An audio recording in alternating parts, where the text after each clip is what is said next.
अकोल्यात रेल्वे भरावामुळे हजारो एकर शेती जलमय, शेतकऱ्यांचे शेतात बसून जलसमाधी आंदोलन।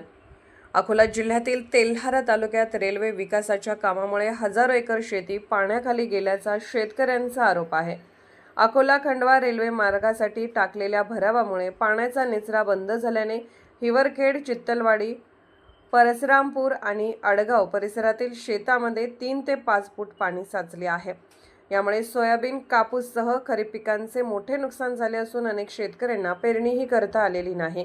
नुकसान भरपाई आणि तातडीने पाण्याचा निचरा करण्याच्या मागणीसाठी शेतकऱ्यांनी शेतात साचलेल्या पाण्यात बसून जलसमाधी आंदोलन केले। रेल्वे प्रशासनाकडे वारंवार तक्रारी करूनही कोणतीही ठोस कारवाई झाली नसल्याचा आरोप शेतकऱ्यांनी केला आहे।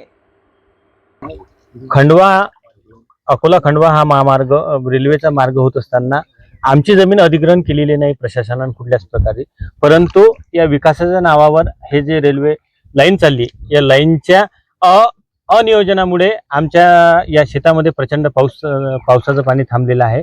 आम्ही या रेल्वे प्रशासनाचे ठेकेदार असतील, SDO साहेब असतील, कलेक्टर साहेब असतील, इव्हन तहसीलदार साहेब असतील, यांना 15 दिवस आधी सुद्धा याची सूचना दिली की या रेल्वे प्रशासनाच्या विकासाच्या कामामध्ये आमच्या जमीन पाण्याखाली आली, याची आम्हाला कायमस्वरूपी विल्हेवाट करावी, पण त्यांनी आम्हाला कुठल्याच प्रकारचं मदत केली नाही। आणि वारंवार आम्ही त्यांना स्मरणपत्र सुद्धा दिले, त्याच्यावरही आम्हाला अद्याप कुठली कारवाई झाली। साधे पंचनामे सुद्धा या जमिनीचे झालेले नाही आहेत। म्हणून आम्ही आज सर्व शेतकऱ्यांनी शेवटी आम्ही निर्णय घेतला की आज आम्ही इथं जलसमाधी देऊ, कारण की शेवटी आमचा जीवन आणि मरणाचा प्रश्न या ठिकाणी झालेला आहे।